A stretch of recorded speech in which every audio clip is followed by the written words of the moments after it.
안녕하세요. 오늘은 서초구청에서 주관하는 건축사와 함께하는 건축교실 이제 세 번째 수업입니다. 오늘은 상가주택을 근린생활시설로 용도 변경하면서 리모델링 할 때 어떤 진행 일정으로 어떤 내용으로 진행해야 되는지 그런 것들을 좀 구체적으로 살펴볼까 합니다. 상가주택을 근린생활시설로 바꾸는 데 있어서는 용도 변경이 추가가 됩니다. 용도 변경에는 허가와 신고사항이 있고요. 용도라고 하는 것이 바뀌어질 때는 소방, 주차, 장애인 편의시설, 정화조 등등 이런 것들을 좀 체크해야 됩니다. 그래서 그 전반적인 내용을 알아볼 거고, 두 번째로는 대수선 공사가 수반이 된다면 대수선이 무엇이고 허가 신고 사항이 어떨 때 진행이 돼야 되며 구조 안전 진단이나 해체 허가 신고를 어떤 식으로 진행해야 되는지, 진행 일정이 어떤지 그런 것들을 좀 확인해 보고자 합니다. 가상을 좀 해봤어요. 가상을 해봤는데 이제 저희가 4층짜리 규모에서 아래 1, 2, 3층은 근린생활시설이고 마지막 4층이 단독주택으로 사용하는 상태일 때 이것을 근린생활시설로 바꾸고자 할 때 어떻게 해야 되는가, 뭐 용도 변경이 우선 가능한지에 대한 질문, 그리고 가능하다면 이게 용도 변경이 허가사항도 있고 신고사항도 있는데 이게 어떤 사항에 들어가는지, 그리고 대수선 공사가 필요한가, 그리고 대수선 공사를 한다면 허가사항인지 또 신고사항인지, 그리고 그렇다면 이 모든 것을 해야 될 때 어떤 절차로 어떻게 해야 되며 얼마나 소요가 되는지, 이런 그 질문에 대답하는 내용으로 저희가 이제 구성을 해봤습니다. 우선은 사실 이런 용도 변경이 들어간다고 하면 건축사와 컨설팅을 선행하는 것을 권장드리는 거고요. 저는 오늘 전반적인 내용에 대해서 개괄적으로 설명을 드리고자 합니다. 우리 우선 용도 변경에 대해서 말씀드릴 때는 29가지 용도 시설로 구분되어 됐다는 것을 좀 아셔야 될 것 같아요. 많은 용도들이 있습니다. 근데 그것을 이제 29가지 시설로 구분을 해 놨고요. 이 29가지 시설을 다시 9개의 시설군으로 구분했습니다. 그래서 자세히 보시면 1층은 자동차 관련, 1구는 자동차 관련, 2구는 산업시설, 그리고 3구는 전기, 쭉 내려오면 이제 주거군이 8군이고 근린생활시설이 7군이라는 것을 볼 수 있죠. 그러니까 산업에 관련된 게 뭐 그 상위군에서 상위군부터 시작해서 이제 주거에 가깝게 일상과 주거에 가깝게 하위군으로 형성된다는 것을 알 수 있습니다. 이걸 뭐 굳이 건축의 난이도나 중요도로 보기는 좀 어렵지만 어쨌든 난이도나 중요도가 있는 강한 것들로부터 좀 그게 약화된 주거에 이르기까지 배치가 됐다는 것을 알 수 있는데, 위에서 상위군에서 하위군으로 용도를 변경할 때는 신고사항이고, 하위군에서 상위군, 좀 쉬운 것에서 어려운 곳으로 변경을 할 때는 허가사항이다라는 것을 이해하시면 쉬울 것 같아요. 상위에서 내려오면 신고, 하위에서 올라가는 것은 허가사항이다. 그리고 같은 동종의 시설군에서 용도가 바뀌어지는 것은 건축물 대장의 기재 변경만으로 가능합니다. 오늘 상가주택에서 근린생활시설로 용도 변경하는 것, 이것은 8군에서 7군으로 상향되는 것이기 때문에 용도 변경 허가사항으로 이해하시면 될 것 같아요. 그리고 이 용도 변경을 보면 사실 이것만으로 용도 변경이 어느 정도 이해가 되실 수 있지만 한 가지 꼭 명심해야 될 것들이 있습니다. 가끔 임대를 많이 놓으시는 이제 건물들의 경우에 좀 적용이 될 것 같은데요. 면적에 따라서 이 용도 시설군이 바뀌어질 수가 있습니다. 즉 예를 좀 몇 가지 찾아왔는데, 소매점, 뭐 편의점이라던가 그런 일반적인 소매점은 근린생활시설에 속합니다. 하지만 일정 면적, 즉 1000회배가 300평 정도가 넘어가면 파란색이 채워진 부분이 이상이 된다고 하는 표현인데요. 그렇게 넘어가면 이게 근린생활시설이 아니라 판매시설로 바뀌어지고요. 또 한 가지 예로 탁구장이나 태권도장, 헬스장, 우리 주변에 많이 보여지는 근린생활시설입니다. 이런 것들은 150평 정도가 넘어가기 시작하면 이게 운동시설로 바뀌어집니다.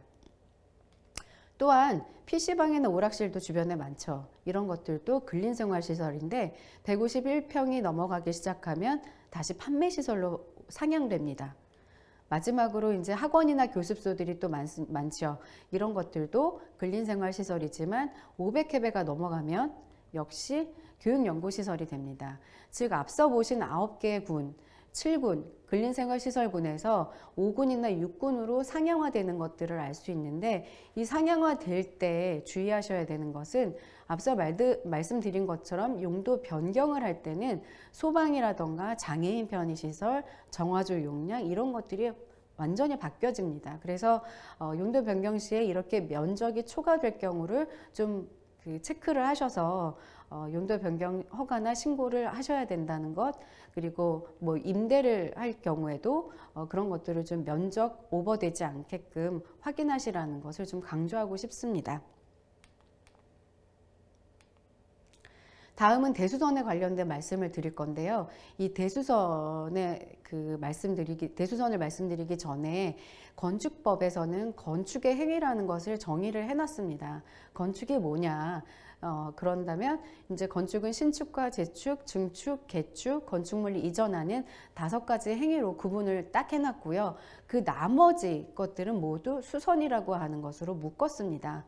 그러니까 대수선도 수선의 행위에 들어가고 용도 변경도 수선의 행위에 들어가며 리모델링이나 소소한 개축, 소소한 증축들도 수선 행위에 들어갑니다. 물론 건축의 행위에도 증축, 개축이 들어가지만 면적을 좀 달리해서 작은 규모일 때 수선의 행위에 들어간다는 것을 알 수 있고요. 또한 규모나 범위, 용도 또는 위치에 따라서도 여러 가지로 구분이 됩니다. 특히나 이 수선은 사실 건축주 임의로 해도 됩니다. 그런데 대수선이라고 하는 것, 수선을 조금 더 강화시킨 수선에 있어서 중요한 부재를 건드리는 대수선이 있거나 용도 변경일 경우에는 특별하게 지자체의 관리를 받아야 된다는 것, 즉 허가나 신고를 함으로써 이것들을 진행해야 된다는 것을 꼭 잊지 마셔야 합니다. 그러면 간단히 대수선의 정의 그리고 리모델링의 정의에 대해서 한번 짚고 넘어갈게요. 대수선은 건축물의 기둥이나 보호, 내력벽, 주계단 딱 보시면 아시겠지만 굉장히 중요한 부재들이죠. 중요한 이런 구조나 외부의 형태를 수선, 변경, 증설, 해체하는 것을 말합니다. 그리고 리모델링의 경우에는 아주 노후화된 건축물, 사용 승인된 지 15년 이상이 경과된 건축물에 노후화를 억제하거나 기능을 향상하기 위해서 앞서 말씀드린 대수선하거나 일부를 증축하거나 개축하는 행위들, 이런 행위들을 통틀어서 말하는 것을 리모델링이라고 합니다. 건축법에는 정하지 않고 있지만 가끔 리모델링과 리노베이션이라는 말을 좀 혼동하는 경우가 있어요. 이 리노베이션이라는 말은 쉽게 얘기하면 이런 거죠. 도심의 한가운데 있는 호텔, 영업이 잘 안 될 경우에 요즘에 청년주택으로 리노베이션 한다는 얘기를 많이 들으셨죠? 이런 것처럼 리노베이션은 용도 변경과 더불어서 리모델링을 수반할 때 그때 리노베이션이라는 말을 합니다. 그래서 이런 것들을 조금 정확하게 사용하시도록 이제 좀 한번 정리를 해드렸습니다. 정리를 해드리고요. 두 번째로는 대수선의 허가와 신고사항이 있는데 그걸 어떻게 구분을 하냐입니다. 내 건물이 대수선하고자 하는 그 건물의 연면적과 그 층에 대한 규모로 대수선 허가냐 신고냐 이거를 구분을 하는데요. 연면적이 200제곱미터 또는 3층을 기준으로 이상 이하일 때 대수선 허가와 신고로 나뉘어집니다. 즉 2층이지만 2층의 규모이지만 연면적이 100평일 때 이때는 대수선 허가로 들어가야 되겠죠. 하지만 연면적이 50평이지만 4층 규모일 때는 어떨까요? 대수선 허가로 역시 들어가야 됩니다. 즉 대수선 신고는 60평 미만이거나 2층 이하의 건물일 경우에는 신고사항이고 그 나머지는 허가사항이라고 보시면 될 것 같아요. 그래서 60.5평을 기억하시고 3층이 되냐 안 되냐 그걸 좀 기억하셔서 대수선 허가 신고사항을 구분하시면 되겠습니다. 대수선 허가에 들어가는 내용들, 신고에 들어가는 내용들은 굉장히 많습니다. 이 내용들을 다 숙지하실 필요는 없고요. 그냥 쉽게 내력벽이나 기둥, 보호, 지붕틀, 주계단, 아주 구조의 중요한 부재들, 이런 것들을 한 개라도 증설하거나 일부분이라도 해체할 경우에는 대수선 신고냐 허가사항에 들어갑니다. 하지만 수선 변경하는 부분에 있어서는 면적을 좀 제한을 두고 있는데요. 벽 면적이 30평 이상이 될 경우 이때는 이때에만 대수선에 들어갑니다. 그러니까 벽 면적을 뭐 15평 정도, 뭐 5평 정도 수선을 한다. 이럴 경우에는 대수선 하지 않고 건축주 임의로 공사를 진행하셔도 됩니다. 다시 한번 이제 사례를 한번 제가 정리를 해봤어요. 이렇게 4층의 평면이 좌측에 보시는 것처럼 주거 용도로 사용했던 상가주택이었는데 이거를 나는 구조 변경 전혀 없이 식당으로 쓰고 싶다. 말하자면 주방에 그냥 바닥재 좀 교체하고 욕실 좀 개보수해서 식당으로 쓰겠다라고 할 수 있죠. 요새는 뭐 여러 가지 특색 있는 식당이 많으니까 그런 약간 프라이빗한 식당을 만들겠다라고 하면 이때는 용도 변경 허가만 진행해도 됩니다. 별도의 뭐 공사를 하는 데 있어서 대수선 허가나 신고는 하지 않아도 되는 상황인 거죠. 하지만 만약에 이렇게 주방의 벽체라던가 방 벽체 일부를 개방해서 해체해서 식당을 만들고 싶다. 이렇게 오른쪽 그림에서처럼 개방적인 공간을 만들고 싶은데 벽을 해체하겠다라고 한다면 앞서 말씀드린 것처럼 이렇게 주택 내부에 있는 방을 구획하는 벽체들은 내력벽일 확률이 굉장히 높습니다. 그렇기 때문에 이런 벽체를 해체한다라고 한다면 이때는 대수선 허가 사항으로 보시고 진행을 하셔야 되죠. 그래서 이런 용도 변경과 대수선에 관련된 내용을 한번 훑어봤는데요. 이제 이런 내용들을 기반으로 어떤 일정을 가지고 진행을 할 건가 한번 보겠습니다.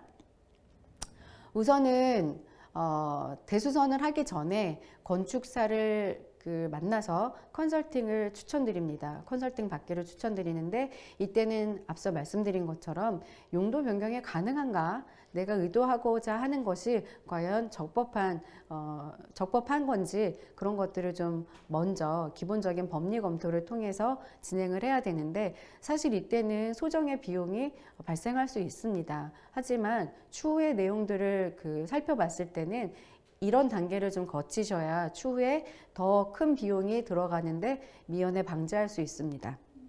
그래서 그런 준비 컨설팅을 하고 나서 건축사 계약을 하고요. 그리고 나서 이제 그 건축사를 통해서 용도 변경 허가와 대수선 허가 준비를 합니다. 이거는 동시에 진행이 가능하기 때문에 함께 진행을 해도 되고요.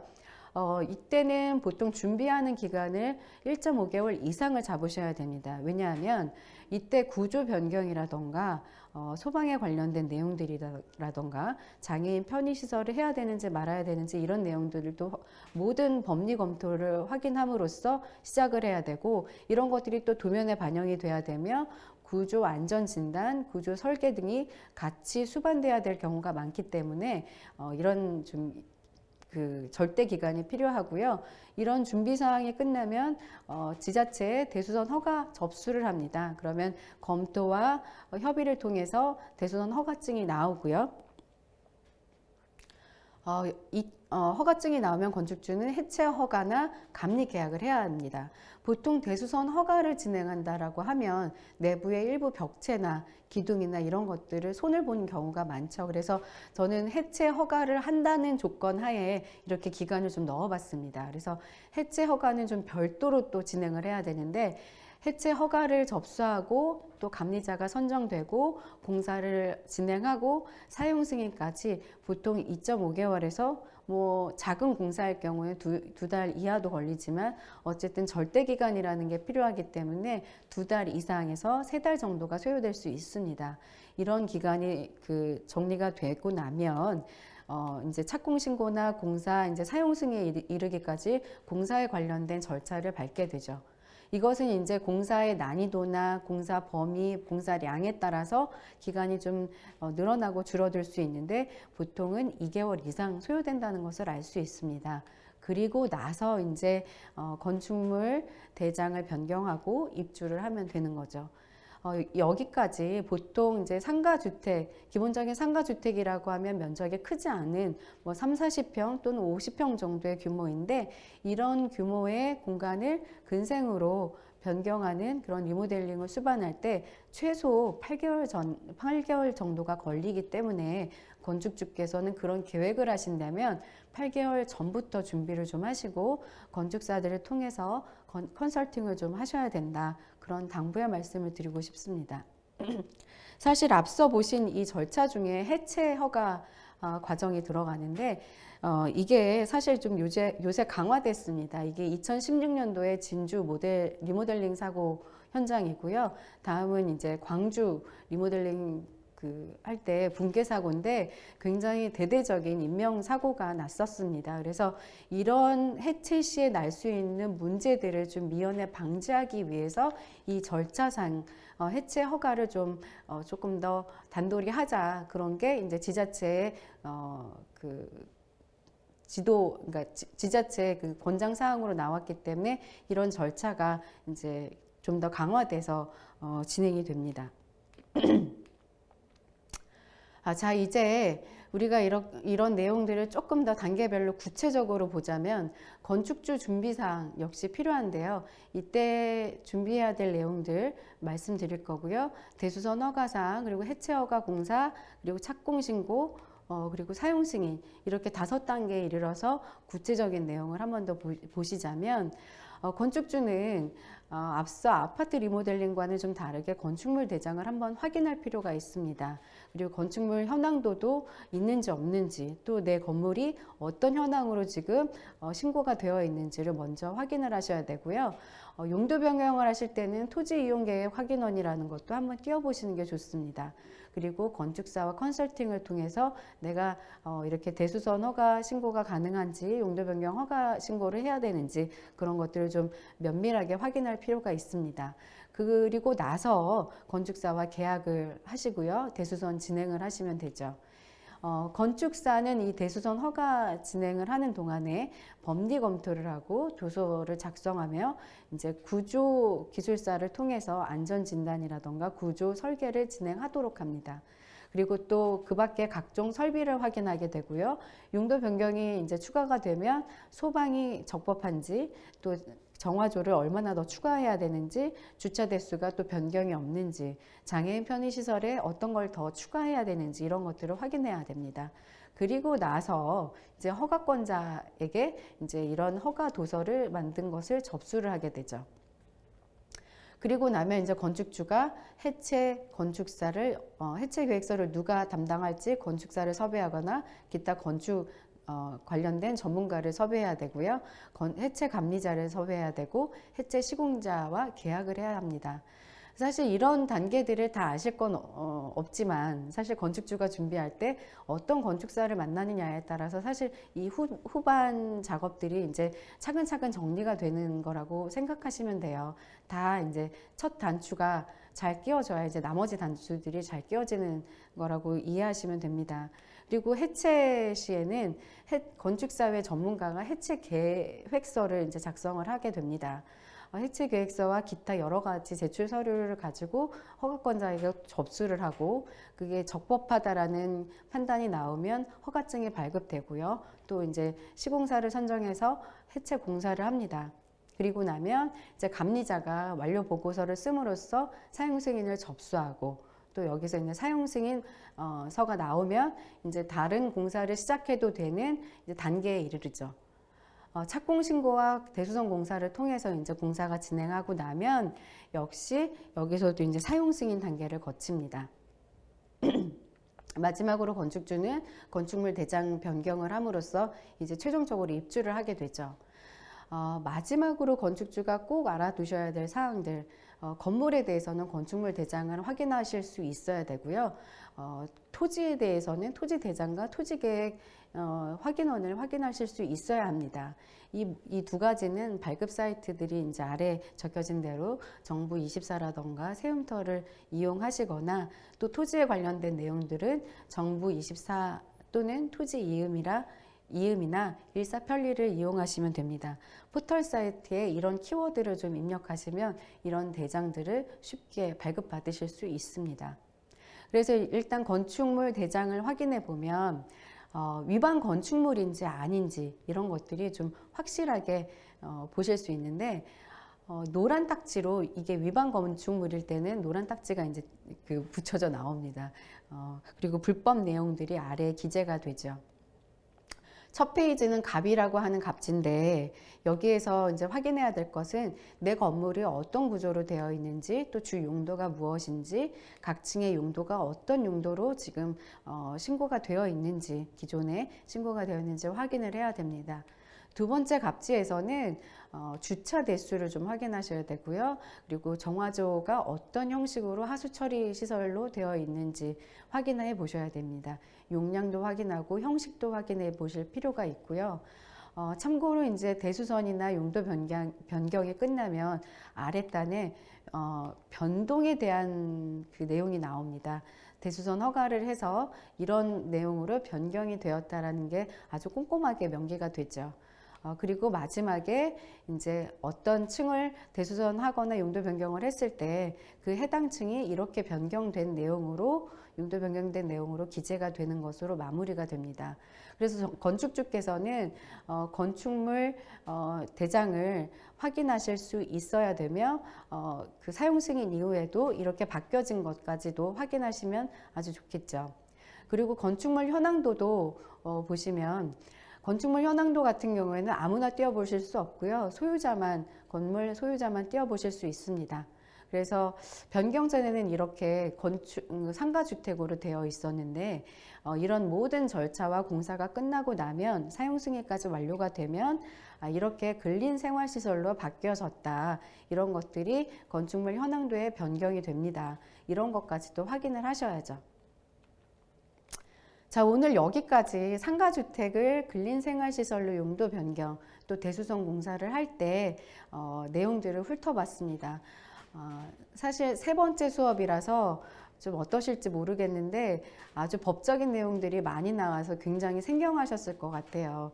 근데 다 아실 필요는 역시 없습니다. 그런데 몇 가지 내용은 좀 짚고 넘어가야 됩니다. 첫 번째로 건축물 대장을 확인하실 수 있어야 되고요. 두 번째로는 용도 변경이나 대수선만큼은 건축사와 미리 컨설팅을 통해서 1차로 가능한지에 대한 가능 여부를 확인해야 합니다. 세 번째로는 용도 변경 시에 기존 임대 공간의 용도별 면적도 확인할 필요가 있다. 이걸 좀 염두에 두셔야 되고요.